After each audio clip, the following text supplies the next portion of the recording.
Alrighty guys, so the Four Horsemen are hosting their Paint It Pink invitational again this year, and used to be hosted by the Three Blind Mice, and now it's by the Four Horsemen, which are just their die-cast groups. If you've never heard of them, probably have heard of them though, because I think they were some of the first die-cast groups that I watched on YouTube. But anyway, I already did a pink vehicle this year, and I was gonna save it for the Paint It Pink thing, and I kind of forgot and did it for a Cars of the 60s build. So I had to find something else to paint pink, and we're gonna do a Corvette. It's gonna be pretty easy as long as I can get these terribly ugly casting lines out of it. Look at these casting lines. This one's going to take some filing. There's some all around the front too. But as you can see, the paint is not very healthy on this one. It'd be cool to be able to keep the white in there, because it's got the Corvette flags and the fuel injection script, but as you can see, that one's got a scratch in it, and more often than not, if I try to save part of a paint job, it usually doesn't go very well. So it's just not gonna be there. Not being lazy, I know what my limitations are, and it's gonna look better if we just forget that was ever there. So this is not a regular Corvette, as you may have noticed. This is the Corvette SR2. This is a Hot Wheels. Got the mainline wheels on it. The windshield's not too terribly torn up, so I think it'll look okay to reuse it. Now this top fin here is bent, so hopefully I can straighten that out, because it doesn't look very good. It's clearly bent. So this is, I didn't look up this specific variation, but it's got a 2001 copyright on it, and just judging by the way it's made, I would guess it is somewhere in the early 2000s this one's from. So we're going to take this one apart. It has one mushroom post in the back, and then the front grille holds the rest of the chassis in. I'm assuming the chassis and the... No, they're not. Okay. The seats and the dashboard are the same piece of plastic. The chassis is a separate piece. And I think I have some wheels that are going to fit this. I hope they fit on here, because they're going to come close to not fitting, I think. So it's been together long enough that it is having some trouble coming apart. There we go. Ooh, it's been in the sandbox. Wow, okay. I didn't expect that. Please do not break. Don't break. Hello, there we go. Unfold that so I can clean it up.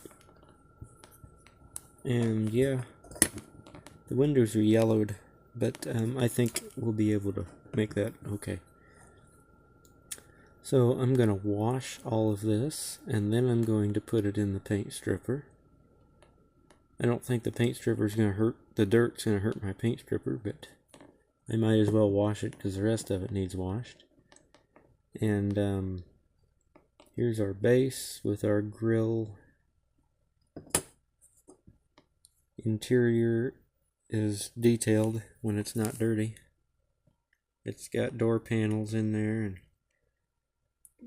nice seats. There's your dashboard. Window section, like I said, is yellowed, but I think it'll clean up okay.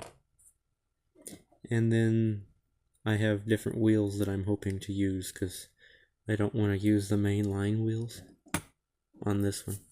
I'll keep them, but I'm not going to use them for this.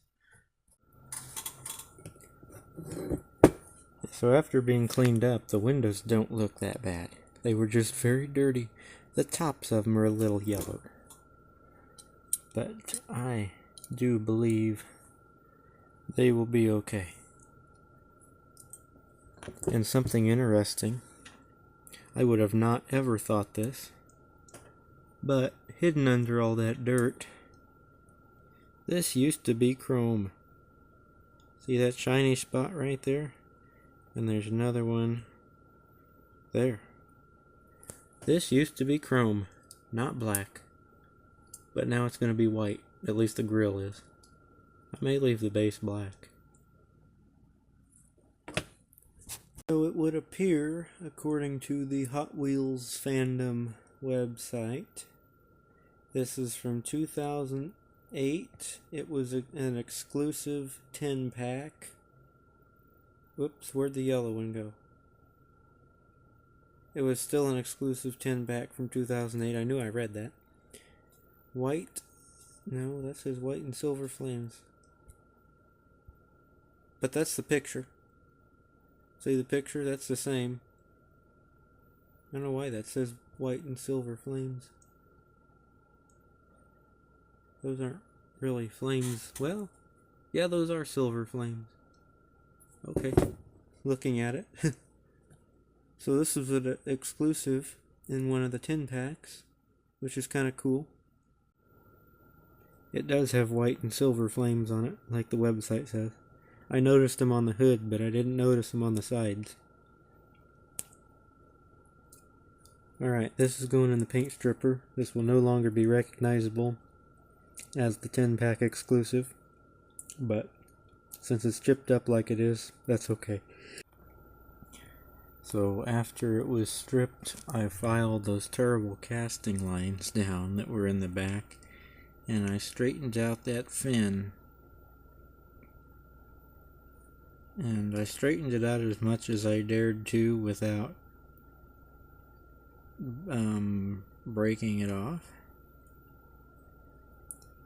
And there's still a casting line across the front. I filed that every way that I can. I don't think it's going to show up too bad. I'll primer it and see what it looks like, I guess. But the rest of them on the sides and the doors and whatnot, I tried to take care of, because this was a really terrible casting. I know this would be hard to make the mold for, because it's got a lot of strange curves, especially in the back. But in the front too, with the real pointy headlights, I don't really care for those. But if you look at the real car, it's got real pointy lights on it like that, because this isn't a regular Corvette. So here's the car, and then I will detail that along with the interior. And I used too big of tubing for the axles, so I'm gonna have to take those out and put some smaller ones in if I can find them, because the wheels don't fit under the car right now. So I'm letting things dry right now, and I didn't have my little thing to hold this stuff, so, but it's looking pretty good. There was a defect in the die cast on this back fin, and it left a darker spot in the pink, so I painted the sides of the fin white and tried to leave the edges of it pink. Gave it some white door handles. The headrest, if you want to call it that, I did white. White headlights, of course. Door handles, and then the little side there. That has a name, I just can't think of it right now. And the interior, white seat inserts, white detailing on the door panels, white shifter knob, white center of the steering wheel, and then some white on the dashboard. And the grill, because this may not fit right, so I wanted to do it a little bit around there. Alrighty guys, so I was test fitting the car to see how it went together, and I don't think it's gonna come apart again, so I can't take it apart and show you guys how it goes together, but there it is. I think it looks good. You can see the interior goes perfectly with the outside of it. Got our little white grill there, and of course I'll put this on the turntable. I did detail the turn signals, even though you can't see them. And the tail lights. And it's got some extra lights on the very back of the car. And that may or may not be because because it's 10:30 at night and I forgot where the tail lights were on the Corvette until I drew them. And then I remembered, oh yeah, on the Corvette they're up here. Whoops. It's a custom. It's also a race car, so not that incredibly important anyway where the lights are at. So thank you to the Four Horsemen for hosting the Paint It Pink Challenge once again. I think this is a wonderful thing to do each year. Something to raise awareness about cancer. And so like, comment, subscribe for more. Have a great day, and I will catch you all in the next video.